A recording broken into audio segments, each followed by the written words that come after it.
the whole idea of usury, it's one of these silent, secret sins. Right, So I right. guess the first thing that's important to understand is what is usury? And usury is interest on loans. That's all it is. It's compounding interest, Yeah. and it's detrimental to a society. It's in the Islamic dogma. It's been in Catholic dogma since the very beginning. Now, that being said, sin always seems to infiltrate, right? It's kind of like termites and eats away the soul. And there's been times where the Catholic Church was actually using usury, as well as the Protestant Church as well. And it's one of the things that Martin Luther objected to. There you go. What are you guys doing, the priesthood and the popes charging usury on money? And this is one of his grievances.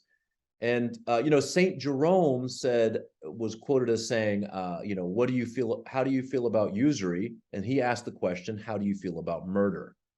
Wow. Right. That's the seriousness of this. And you mentioned Ezekiel, I have that written here, but also Deuteronomy 23:19, do not charge your brother interest, whether on money or food or anything else, what may earn interest. Psalm 15:5, who dwells in my tabernacle? He who lends without interest on a loan.